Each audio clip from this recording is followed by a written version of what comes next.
kita akan mengambil porsi W1. Jadi berat 1 ini kita akan gali keluar, ya kan? Terus kita memasukkan W2. W2 ini adalah mortar busa yang kita timbun di dalam sini. Ya, W2 kita masukkan. W3 ini adalah rigid pavement. Jadi bisa berupa jalan aspal maupun jalan beton yang kita taruh di atas mortar busa. Karena mortar busa ini adalah subbase. Nah, berat mortar busa ditambah rigid pavement akan lebih ringan daripada galian yang kita gali W1. Sehingga yang tadinya itu lingkungan menahan beban seberat W1 yang bisa berupa tanah, batu, plus air yang kita keluarkan, digantikan dengan mortar busa dan rigid pavement, beban lingkungan yang menahan itu akan lebih kecil daripada kondisi sebelumnya. Itu yang membuat jalanan ini akan jauh lebih awet. Nah, kita benar-benar sangat berharap pada saat pembangunan di Kalimantan atau di Sumatera yang banyak lahan gambut, itu pemerintah benar-benar bisa lebih banyak menggunakan teknologi mortar busa yang semua bahannya sudah kita produksi di Indonesia, kita tanam sendiri rumput lautnya di Indonesia, dan diolah di Indonesia, walaupun teknologi ini kita kembangkan di Jerman, tapi ini semua dilakukan oleh putra-putra bangsa gitu. Nah, hasilnya sudah terbukti kita bisa membuat mortar busa dengan kualitas yang sangat tinggi dan konsisten gitu.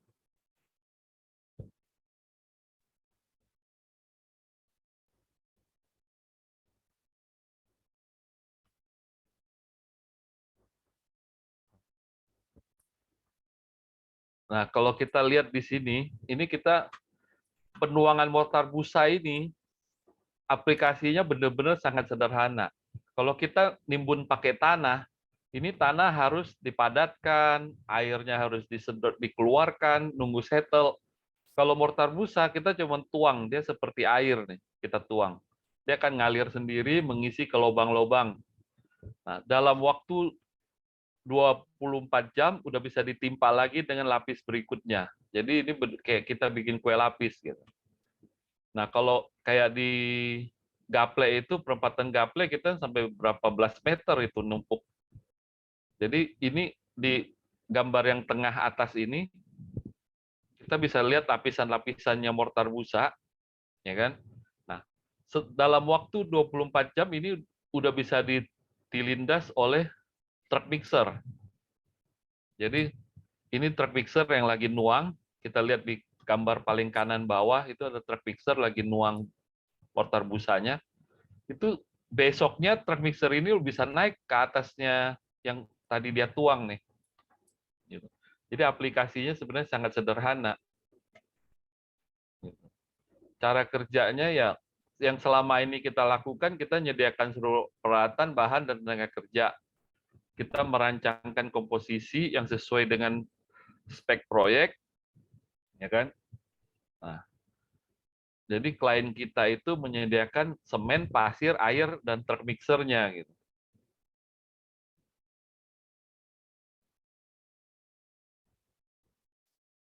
Oh. Jadi sampai di situ presentasinya mortar busa. Kira-kira ada pertanyaan nggak dari bapak-bapak atau ibu?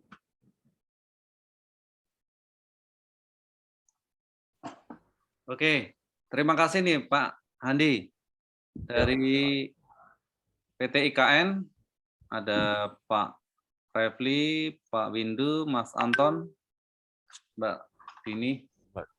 Oh, ini Pak Samsul udah keluar ya? Ya, mungkin dari saya Mas Toto. Ya, Pak Anton, silakan Pak Anton. Oke, sebelumnya saya minta maaf belum bisa buka kamera. Malu ya? Bukan, ini kelas di kantor ini, jadi ketahuan. Pak Andi, terima kasih. Pak Bianto, salam kenal. teknologi mortar busa ini kan seperti batu apung ya. Kalau proses alaminya itu batu apung, proses dari gunung Betul. berapi. Ya. Memang teknologi ini sangat menarik dan sangat berguna untuk daerah-daerah yang mempunyai daya dukung tanah yang rendah, seperti di Kalimantan dan beberapa daerah yang memang tanah gambut, itu daya dukungnya sangat rendah. Apabila dipakai tiang pancang, itu pancangnya bisa sampai puluhan meter dan itu tidak efektif. Memang mortar busa menjadi salah satu alternatif solusi untuk pembuatan jalan di sana. Dengan daya dukung tanah yang rendah, tetapi dengan area penahannya yang cukup luas, tentu ini akan menjadi solusi yang cukup menarik. Cuma ada beberapa pertanyaan nih Pak Endi. Untuk aplikasi mortar busa nanti apakah tetap diperlukan tulangan tarik ya, tulangan dalam ini seperti beton, lantai beton itu kan perlu tulangan agar dia bisa membagi beban secara merata. Tidak ditumpuk di satu titik saja, tetapi dibagi merata ke area yang lain sehingga memang terjamin bahwa daya dukungnya ini bisa terpenuhi akibat kesatuan dari struktur mortar busa ini. Lalu yang kedua, apakah ada semacam video pada waktu aplikasi yang bisa memudahkan kita untuk memberikan gambaran, terutama untuk pelaksanaan pekerjaan, dari sisi kemudahannya dan lain-lain. Terima kasih. Ya, Pak. Jadi sebenarnya gini Pak, ini kan menggantikan timbunan. Jadi waktu kita misalnya abutmennya jembatan gitu ya, yang bagian yang tanjakan dan turunannya jembatan kita isi. Operate. Operate ini kan selama ini diisi pakai tanah Pak, sehingga kita pasang retaining wall ya, dinding penahan beban, dinding penahan retaining wall. Nah, waktu ngisi tanah ini kan benar-benar nggak dikasih besi, nggak dikasih apa Pak. Cuman benar-benar isi tanah dipadatkan aja. Termasuk buat subbase jalan juga begitu.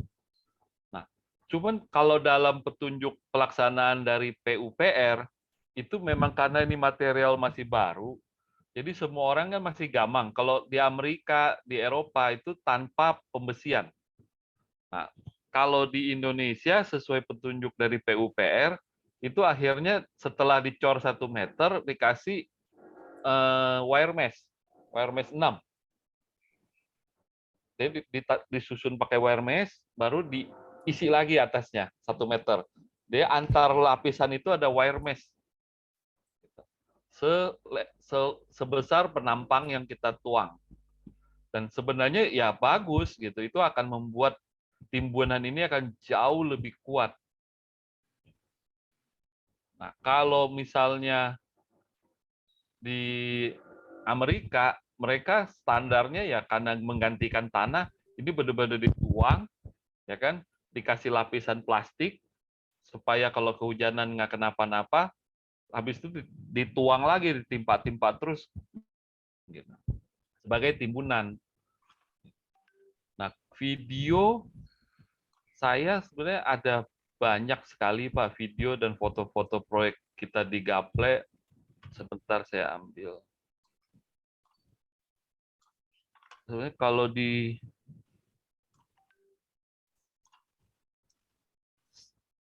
saya balik ke foto yang tadi ya Pak, sambil jelasin ya. Ini. Oh. Mungkin jadi ini kan kalau kita lihat ini benar-benar kayak nuang air Pak, dia ngalir sendiri gitu. Jadi waktu kita membuat itu, Bapak bisa ngebayangin kita cuma pesen dari batching plant. Jumlah mortar sebanyak, misalnya batching plant itu pakai mixer 7 kubik ya. Kita minta cuma 2 kubik aja, diisi pasir dan semen dan air.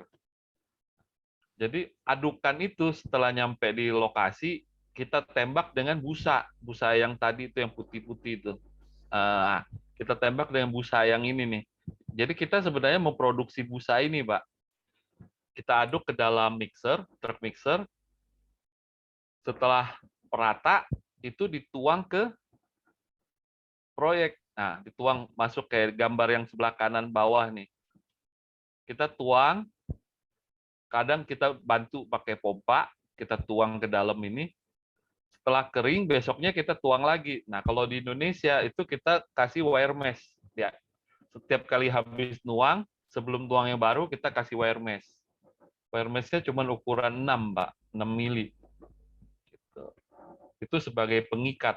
Jadi kalau sudah dikasih mortar busa, dikasih wire mesh pengikat, itu timbunan itu akan jauh lebih solid dan homogen, padat daripada kalau kita pakai tanah.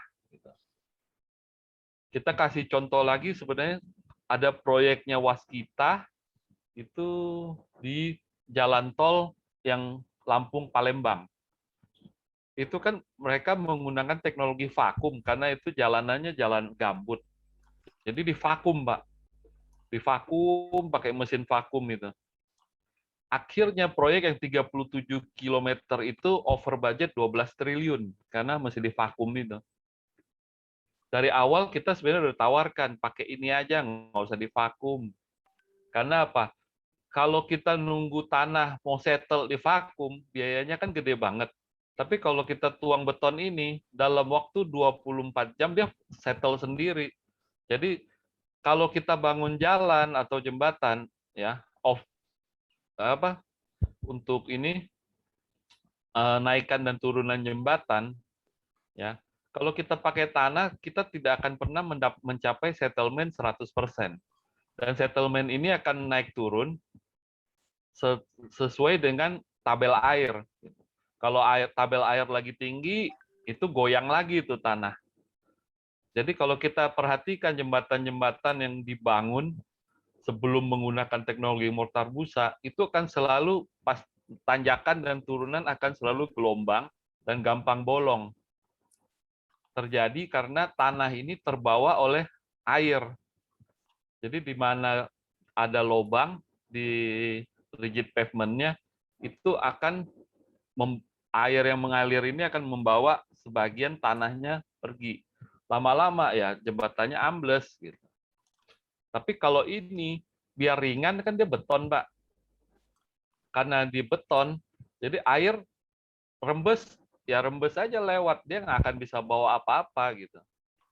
Dan air ini cuma bisa merembes maksimal 11% ke dalam beton kita. Makanya kemarin itu pas kita ngelihat PP itu mau bangun jalan tol Sayung, Semarang, itu kan ngelewatin lahan bekas tambak di pinggir laut. Kita udah mikir, ini kalau misalnya pakai beton ringan sebenarnya paling ideal. Karena daya dukung tanahnya benar-benar rendah. Nah, cuman kemarin mereka memutuskan mau pakai bambu. Jadi kita lagi nunggu nih hasilnya. Kalau dia pakai bambu, yang sebenarnya kalau saya hitung biaya pakai bambu, terus tanahnya di VCD, dikasih apa? Dikasih straw untuk settlement, itu akan jauh lebih mahal daripada dia ngecor pakai beton ringan. Gitu.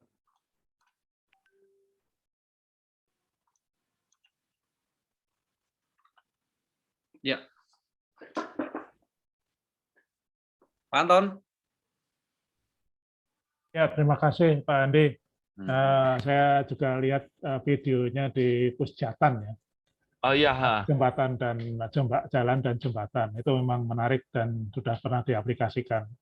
Kalau dari PU sudah recommended, saya kira memang ini bisa dipakai sih Pak. Sebenarnya gini Pak, PU ini kan banyak sekali bagian-bagiannya. Kalau kita tanya orang Pusjatan akan selalu ngedorong selama bisa pakai mortar busa, dia akan dorong pakai mortar busa. Karena Pusjatan sudah tahu ini murah dan bagus, kuat. Cuman kalau udah bicara PU sampai ke daerah, ya itu banyak yang emang gamang kan, mereka nggak tahu, mereka cuman mortar busa. Kita udah biasa kerja pakai timbunan. Mungkin rekanan-rekanan timbunan juga udah banyak gitu. Nah kalau pakai ini rekanan di daerah nggak ada kerjaan dong Pak. Jadi banyak akhirnya faktor non teknis yang masuk. Itu sebenarnya kenapa saya 10 tahun itu lebih banyak mengembangkan ini di Malaysia daripada di Indonesia karena kita dengan birokrasinya tuh capek, Pak. Makanya pas ketemu teman-teman kayak kemarin ketemu Pak Samsul Hadi, ya kan, ketemu Pak Biandono, kira-kira kalau ini bisa kita push, kita masukkan ke mana? Ke orang yang emang benar-benar concern gitu mengenai pembangunan di Indonesia. Kalau jembatan Pak yang udah membangun pakai mortar busa ini kan di Lawean ada, di Solo tuh paling banyak Pak. Jembatan-jembatan Antapani Bandung pakai ini. Walaupun sebenarnya mortar busa yang dipakai itu rata-rata beratnya masih di atas 1.200 Pak. Di proyek-proyeknya PU yang di Antapani, di Lawean, maupun di Purwosari yang di Solo ini jalan layangnya. Kalau kita lihat speknya 800. Tapi kalau lihat nyatanya mereka masih di atas 1.200. Kenapa? Karena mereka pakai foam yang memang mutunya itu rendah. Foamnya dia pakai sampo, Pak. Jadi banyak orang tuh menganggap mudah urusan mortar busa ini karena kelihatannya kan gampang. Ini kan sama kayak orang bikin lapis legit aja. Jadi kuning telurnya dibikin gelembung, habis itu dicampur sama tepung dan teman-temannya. Jadi ringan kan dia. Jadi kalau kita ngelihat sebenarnya kita tuh sayang gitu. Akhirnya banyak secara speknya sudah benar, tapi pas pelaksanaannya karena penggunaan material yang asal-asalan, teknik yang asal-asalan, jadinya nggak jadi lebih ringan sesuai spek gitu, masih lebih berat, masih 1.200 kilo per 1.200 kilo per ton. Sedangkan kalau kami di jalan layang yang di mana di Gaple itu benar-benar 800 kilo per ton, baik hasil uji labnya maupun hasil pelaksanaannya gitu. Dan memang bisa cepat. Jadi emang masalah kendalanya lebih banyak kendala non teknis sih sebenarnya kalau udah mortar busa ini, Pak. Saya awam, Mas. Pak Endi, 800 kilo per ton itu maksudnya kilo apa ya? Kilogram berat. Kilogram Ya. berat. Jadi dia lebih ringan dari air, Pak. Dia kalau dilempar di air ngambang ini. Bukan 800 kilogram, memang per ton ya? Per meter kubik, sorry. Per meter Sorry, kubik. Pak. Per meter kubik. Satuannya kok Salah. Berat jenis itu ya. Berat jenisnya mortar busa ini ya. Berat jenisnya bisa 0,8, Pak. Ya, di bawah 1 kan. Kalau Bawah air kan 1. 1. Ya. Oke. Sorry, Pak. Ya, kalau gitu berarti, kalau saya nih orang awam nih, pada saat itu ternyata misalnya kerendam air, dia ngangkat dong malah. Enggak, Pak. Enggak ya? Kan nanti total W1, W2, Pak. Oh, di atasnya ada rigid pavement, kan? Dan airnya kan akan 10% keserap sama dia. Jadi menambah bobot. Gitu. Oke. Ya. Dan ini aplikasinya ada lagi, Pak Andi, selain ini? Selain mortar busa? Sementara kalau untuk infrastruktur sih emang kita di mortar busa ya, Pak. Oke. Ya. Soalnya yang Pak Refli juga concern untuk yang masalah batu bara kemarin kan. Nggak tahu tuh Pak Refli. Oh, yang batu bara. Iya. Atau bisa buat IKN. Saya sih terserah kalau memang itu saya bukain batu bara, Pak. Ya nggak apa-apa, ini yang expertnya kan Pak Anton nih, Pak Anton, siapa lagi ya? Pak Wisnu ada nggak nih? Wisnu tapi nggak ada. Pak Wisnu ada, Pak. Ada Pak Windu. Pak Windu, sorry. Windu ada. Mau nanya sedikit Pak Handi, itu tadi Bapak bilang untuk jalan dan jembatan berarti udah sering dipakai ya Pak di Indonesia sebenarnya. Ya, sebenarnya ya benar. Dari sisi untuk meyakinkan orang nih nanti bayangannya nanti saya pikir kami yang harus meyakinkan mereka yang non teknis itu loh Pak. Jadi sebaiknya dibikin daftarnya Pak, daftar jembatan yang sudah memakai di mana saja. Bisa, Pak. Sama ada ukurannya berupa tabel aja Pak, berupa tabel. Baik. Jembatan di mana ukurannya berapa, terus jadi orang langsung ada bayangan gitu Pak. Ya, Terus siap, Pak. Bisa, Pak. yang jalan juga begitu Pak, jalan. Yang Ya. jalan juga di mana saja. Nah, terus itu Baik. kan terkait dengan hasil tes uji yang sudah dilakukan Pusjatan tadi kan. Jadi ada semacam cerita gitu loh Pak, ada dongeng. Kalau Pak Toto selalu bilang ini kita nih storytelling gitu kan. Ini seperti ya, harus ada ceritanya, ini sudah dites, mulai dari teknologinya begini, prinsipnya begini, terus kelebihannya ini, terus sudah dites di Pusjatan, hasilnya demikian, terus sudah diimplementasikan, hasilnya begini gitu kan. Apalagi kalau ada testimoni Pak, testimoni yang menggunakan. Tadi kan Pak Handi bilang yang pakai apa PT Waskita atau apa gitu kan. Waskitanya ada testimoni atau enggak. Terus supaya karena visual biasanya visual tuh lebih meyakinkan memang. Jadi orang nggak usah membayang-bayangkan lagi. Jadi saya pikir usul Pak Anton tadi bagus, pakai video Pak, video yang singkat-singkat aja Pak. Ya. Jangan terlalu panjang gitu. Ya. Kita kan masih Itu seeing aja. is believing ya Pak. Ya, seeing jadi one picture tells 1,000 words gitu kan. Kita tunjukin gambar aja udah. Oh gitu ya gitu kan. Dan untuk di daerah tadi Bapak nyebutkan memang bukan soal meyakinkan saja tapi soal kepentingan ya Pak. Karena di daerah kan mereka berhak menentukan sendiri pelaksanaan bagaimana gitu kan. Apakah raja-raja kecil Pak. Ya, nah itu bukan tidak mungkin Pak, mungkin saja, tapi itu usahanya harus ekstra lagi Pak.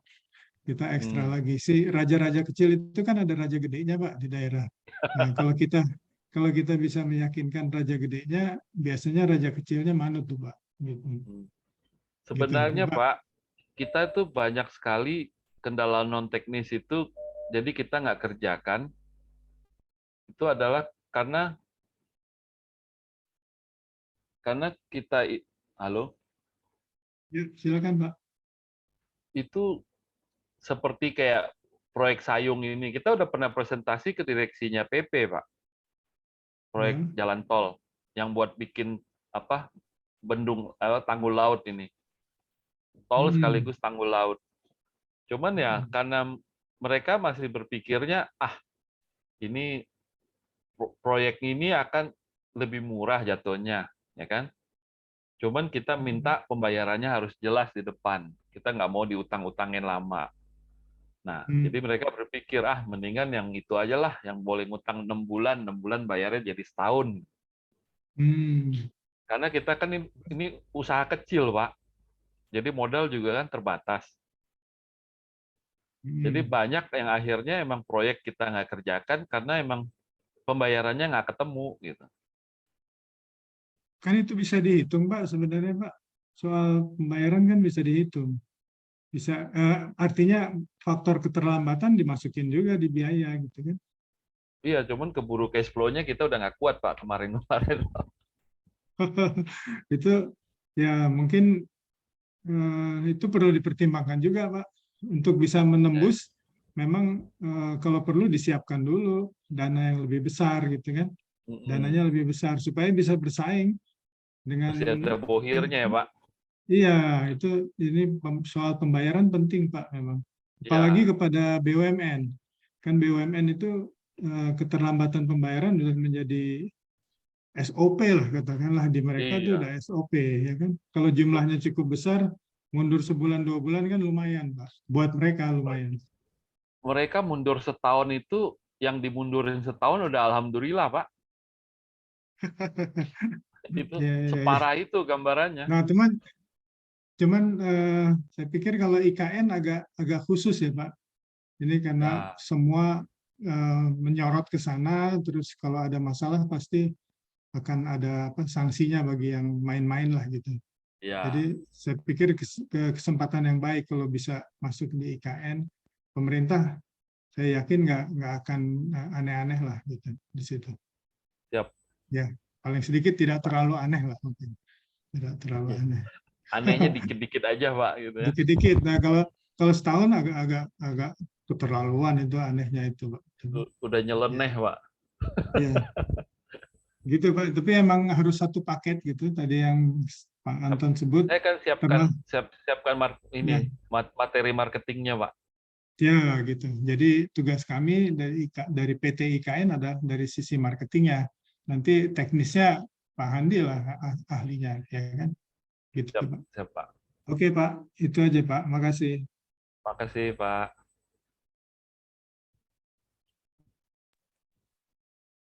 Pak Handi, sekedar nambahin aja nih Bapak. Siap. Pengalaman saya dan feeling saya, kalau kita bisa masuk lewat Pak Bupati, itu nampaknya lebih bagus, Pak. Karena seperti yang kami kerjakan di kabupaten, salah satu kabupaten di Kalimantan Timur, itu posisi Pak Bupati ini sangat menentukan. Dan karena pengalaman kami tersebut, Pak Bupati pernah memilih salah satu kontraktor dan ternyata tidak berhasil. Akhirnya, meskipun itu perencanaannya dari kita, Pak. Kita sudah merencanakan bersama konsultan, kita gandeng konsultan. Nah, perlu nih Pak, konsultan harus kita gandeng juga untuk memberikan rekomendasi perencanaan di daerah. Nah, itu disebutkan di situ, sudah disebutkan pakai mortar beton begitu. Jadi nanti dalam pelaksanaannya pasti akan diikuti. Begitu Pak Andi. Terima kasih.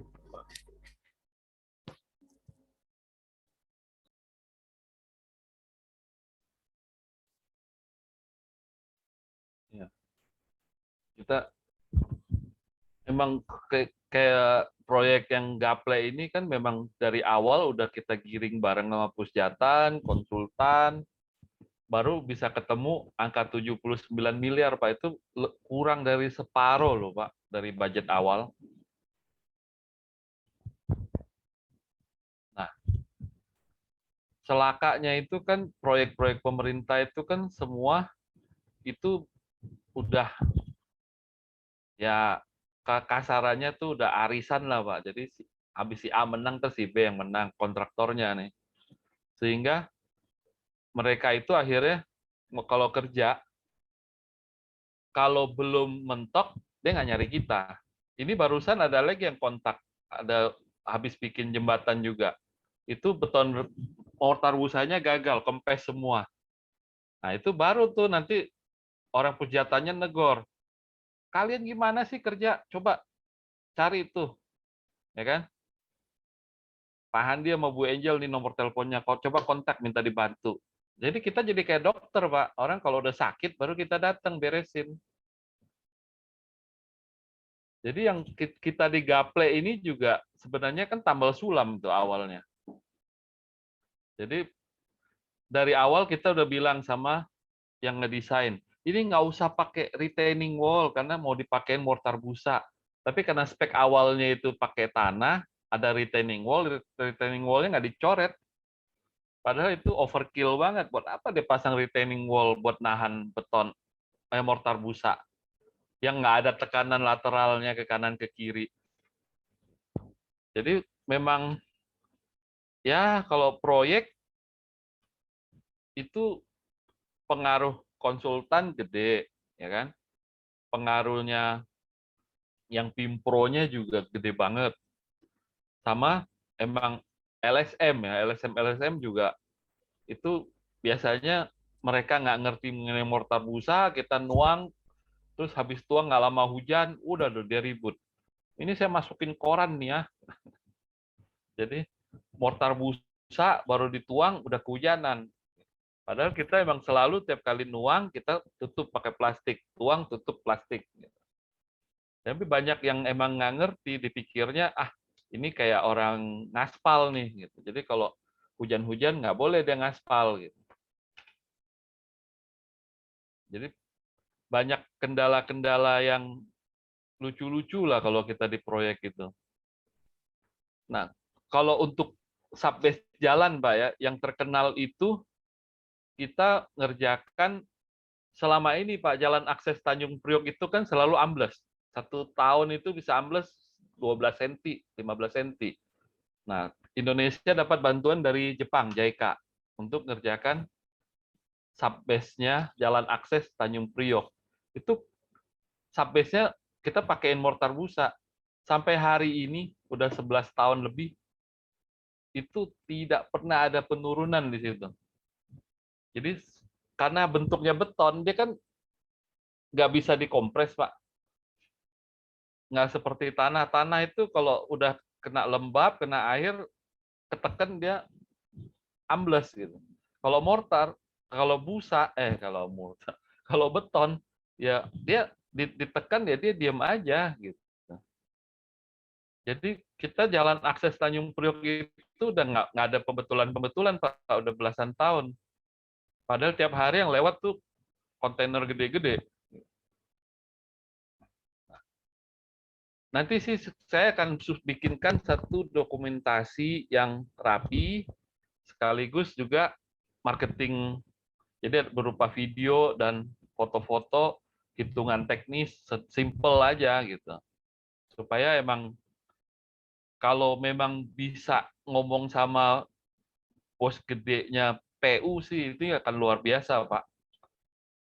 Kalau kita bisa presentasi ke Pak Basuki gitu ya, bahwa ini tuh mortar busa udah sebenarnya Indonesia udah siap banget.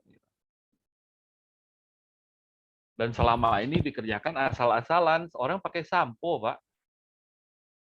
Jadi dilihat kan busa kita tuh kayak busa sampo, udah ganti aja pakai sampo. Padahal kita itu menggunakan zat aktif samponin yang kita tarik dari rumput laut. Gitu. Karena apa? Busa ini kan sebenarnya bulat, Pak. Dia bulat udara yang bubble ya, di bulat. Nah, dia tuh harus bisa bertahan minimal 6 jam.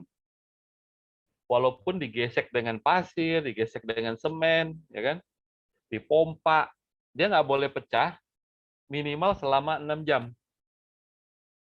Jadi selama 6 jam itu dia bertahan, pada saat setelah 6 jam dia pecah, itu lubangnya udah ada di beton gitu, udah terjadi. Jadi dia yang busanya kita ini tidak pernah jadi bagian dari betonnya. Dia cuma meninggalkan sisa lubang aja, lubang kecil gitu. Tapi lubangnya ada berapa miliar gitu. Sehingga beton ini tetap kuat tapi ringan. Nah, kalau diganti pakai sampo, pakai busa dari sampo, ya diaduk bisa, tapi 1 jam kemudian mungkin 60% udah pecah. Sehingga kempes, dia turun aja. Kayak kue itu bantet.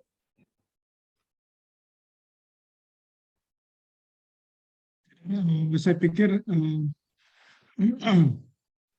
saya lihat kok Pak Handi terlibatnya setelah proyek itu berjalan ya Pak. Apa enggak pada saat tender? Bapak suka ikut tender atau tidak? Oh enggak, kita kan yang kerjaannya itu biasanya klasifikasinya udah yang di atas 50 miliar, di atas 100 miliar, Pak. Rata-rata tuh udah perusahaan gede-gede, emang dia aja yang menang itu, Pak. Jadi kita itu cuman subkon yang ngerjakan mortar busanya. Subkon mortar itu nggak bisa ikut waktu dari tendernya. Jadi kalau artinya gini, kalau yang bersangkutan menang, BUMN-nya menang, Bapak udah di dalam di tim itu kan, bukan masuk belakangan gitu.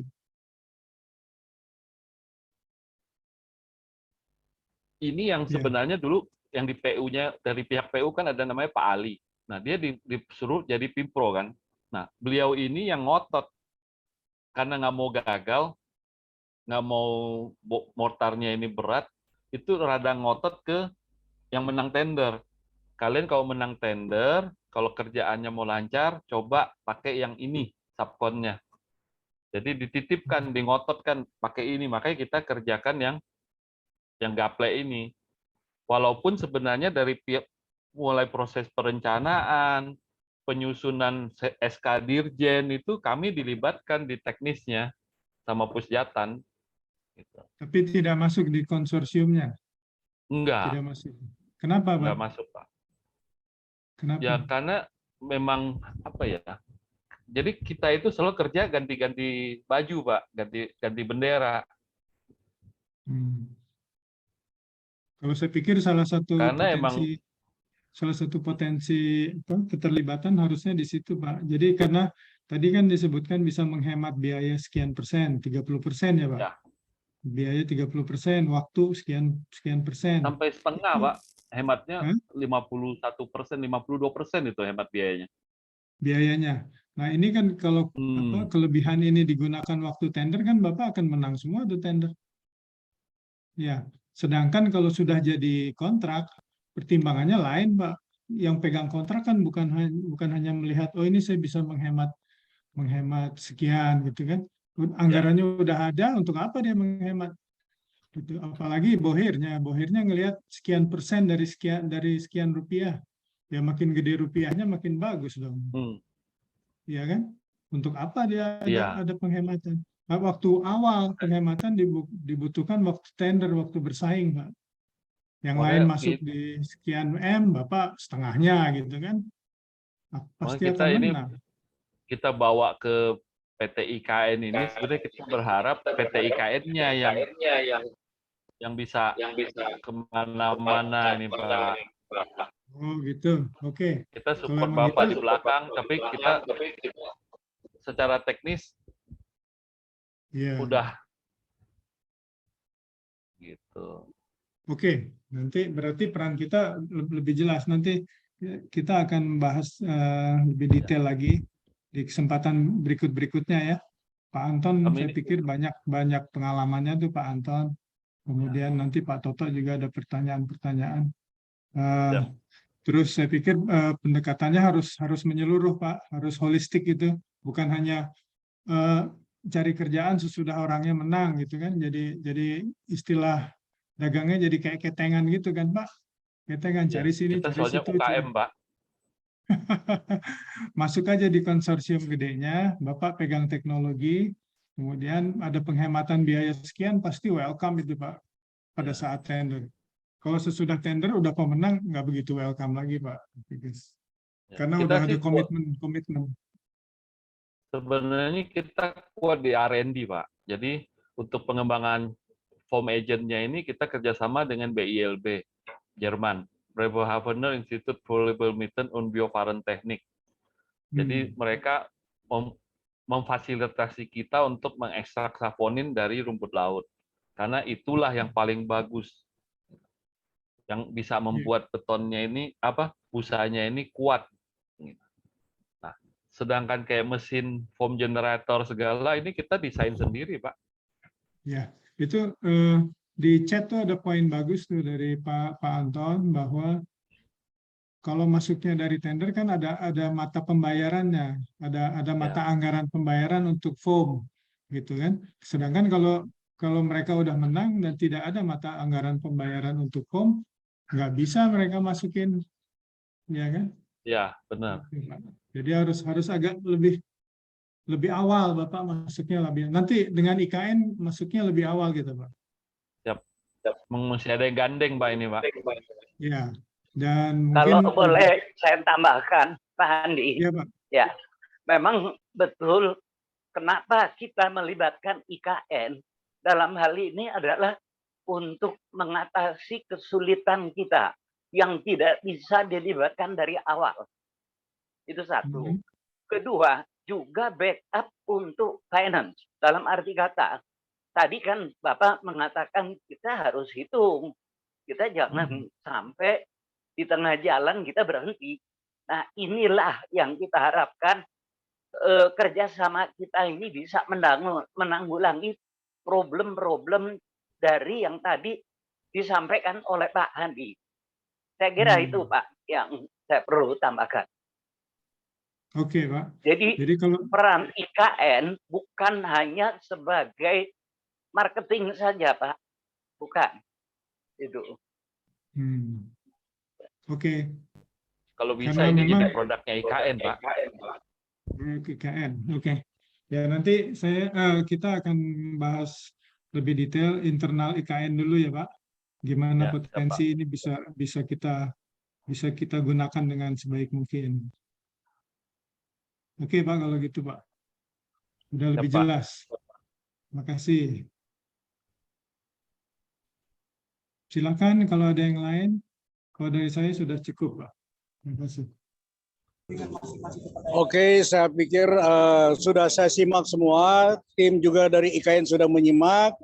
Ya, kelanjutannya kita akan internal kita akan pertajam, perdalam bagaimana untuk ke depan. Sekali lagi saya terima kasih untuk yang sudah membuat presentasi dari tim global teknologi yang dengan harapan ke depan kita akan membangun sinergitas yang saling ya win-win solution lah untuk sukses program IKN ke depan. Sekali lagi terima kasih. Mohon maaf kalau saya tidak 100%, tapi menyimak semua apa yang sudah dipresentasikan. Demikian, Assalamualaikum warahmatullahi wabarakatuh.